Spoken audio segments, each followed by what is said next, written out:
Bonjour la famille, j'espère que tout se passe bien de votre côté. Je suis venu avec une mise à jour de l'analyse de l'Ethereum que j'avais fait yesterday. Donc, comme vous voyez, l'analyse fonctionne très bien. On a bel et bien une cassure. Si vous mettez les 1 hour, même le 2 hour time frame, vous allez voir, même le 3 hours, vous allez voir qu'on a eu déjà une cassure. Et comme j'avais dit, la chose la plus importante ou la plus sage à faire maintenant, c'est d'attendre que le prix, le marché rentre à l'intérieur de cette zone ou bien euh, près ici et avoir une réjection et puis exécuter un bail, exécuter un achat. Parce que si par exemple vous exécutez un achat ici, votre stop loss doit être en bas. C'est la raison pour laquelle il faut attendre une correction près de cette situation, près de cette zone et puis avoir une réjection en bougie japonaise et puis exécuter un bail. Je pense que le Bitcoin est en train aussi de nous donner le même setup, le même pattern. Vous pouvez voir que j'avais exécuté ces trades ici. Je pense que ça m'a permis de passer mon challenge, right? Et maintenant là, on a une cassure avec le Bitcoin. Et puis, il faut aussi attendre la même chose parce que le Bitcoin et Ethereum se comportent de la même manière.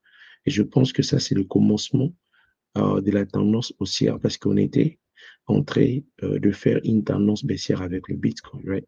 C'est ce qu'il faut attendre aussi avec le Bitcoin. Il faut attendre à ce que le prix revienne sur cette zone, avoir une réjection, une très bonne réjection en bougie japonaise, 30 minutes et 15 minutes, avoir une très bonne réjection et puis continuer avec le prix. Donc, j'ai des étapes magnifiques, mais j'avais analysé ceci et j'avais posté ça sur ma chaîne YouTube. Et je pense que les personnes qui sont abonnées sur ma chaîne YouTube avaient vu la vidéo et maintenant là, ils attendent à ce que le prix revienne sur cette zone. Et puis je pense que nous allons exécuter un trade là. Parce que ici, ce n'est pas seulement la théorie, ici, c'est la pratique. Mais maintenant, j'avais aussi analysé GBP USD. Mais qu'est-ce qui se passe ici?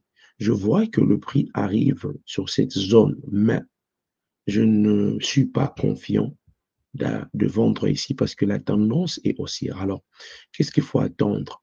Il faut attendre qu'il puisse avoir une cassure, qu'il puisse avoir une correction, un retest et puis aller.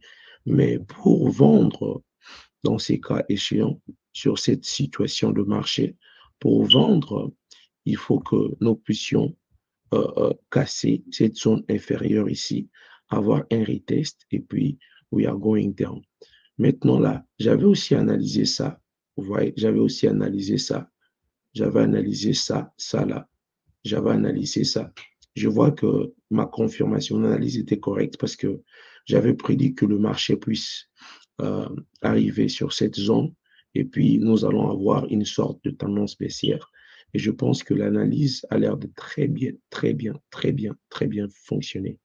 L'analyse fonctionne à merveille.